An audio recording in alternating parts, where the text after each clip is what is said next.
De Tancret, précis de théologie ascétique et mystique, deuxième partie. Chapitre 3. La mortification.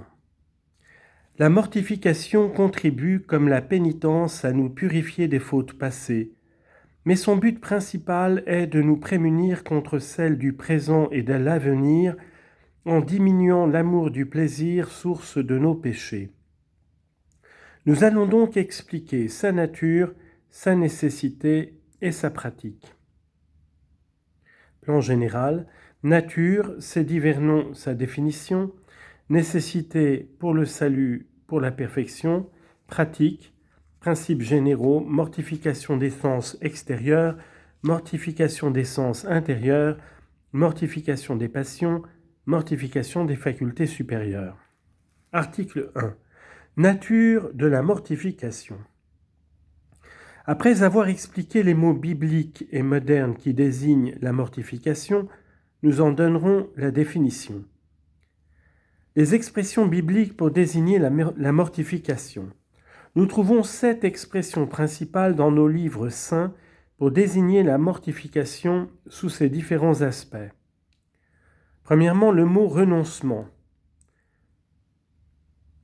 Celui qui ne renonce pas à tout ce qu'il possède ne peut être mon disciple. Luc chapitre 14, verset 33. Nous présente la mortification comme un acte de détachement des biens extérieurs pour suivre le Christ. C'est ainsi que firent les apôtres. Laissant tout, ils le suivirent. Luc chapitre 5, verset 2. Deuxièmement, c'est aussi une abnégation ou renoncement à soi-même. Celui qui veut venir à ma suite, qu'il se renie lui-même. Luc chapitre 9, verset 23. Le plus terrible de nos ennemis, c'est en effet l'amour déréglé de soi-même. Et voilà pourquoi il faut se détacher de soi. Troisièmement, mais la mortification a un côté positif. C'est un acte qui blesse et atrophie les tendances mauvaises de la nature. Mortifier les membres de la chair, dit saint Paul dans l'Épître aux Colossiens, chapitre 3, verset 5.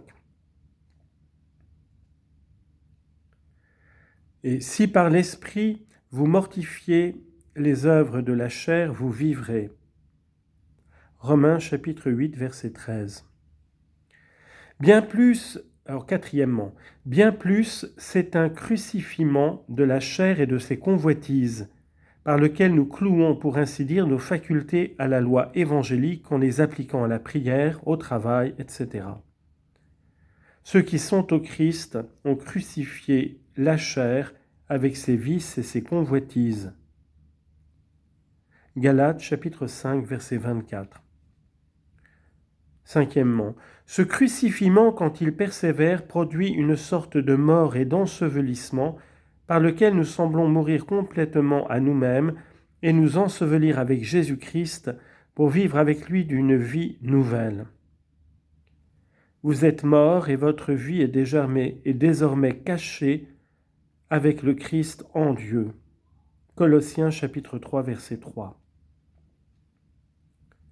Nous avons été ensevelis avec lui par le baptême en sa mort. Romains chapitre 8, verset 4.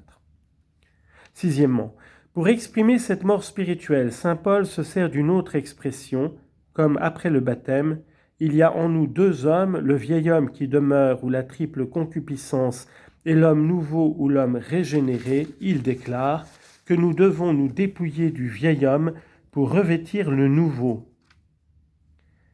Colossiens chapitre 3, verset 9.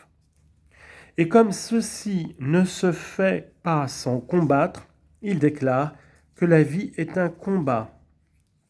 J'ai combattu le bon combat. 2 Timothée chapitre 4, verset 7.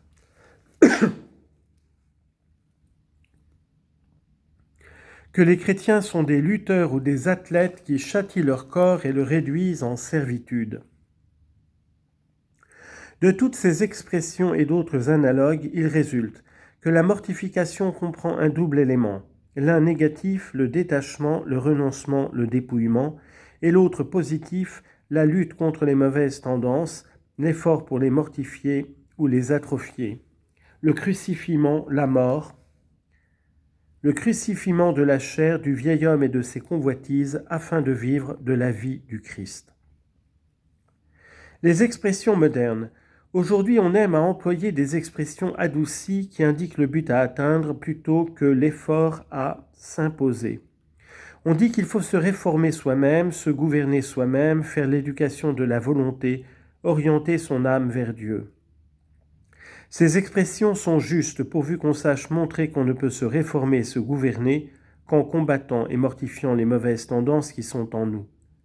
Qu'on ne fait l'éducation de la volonté qu'en matant, en disciplinant les facultés inférieures, et qu'on ne peut s'orienter vers Dieu qu'en se détachant des créatures et se dépouillant de ses vices.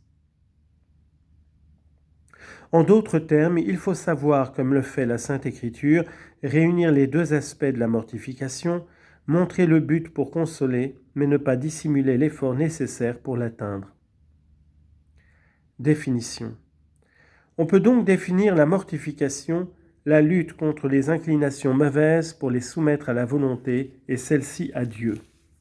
C'est moins une vertu qu'un ensemble de vertus, le premier degré de toutes les vertus, qui consiste à surmonter les obstacles en vue de rétablir l'équilibre des facultés, leur ordre hiérarchique. Ainsi, on voit mieux que la mortification n'est pas un but, mais un moyen. On ne se mortifie que pour vivre d'une vie supérieure, on ne se dépouille des biens extérieurs que pour mieux posséder les biens spirituels, on ne renonce à soi que pour posséder Dieu.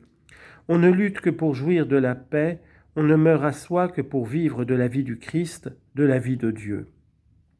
C'est donc l'union à Dieu qui est le but de la mortification. Par là, on comprend mieux sa nécessité.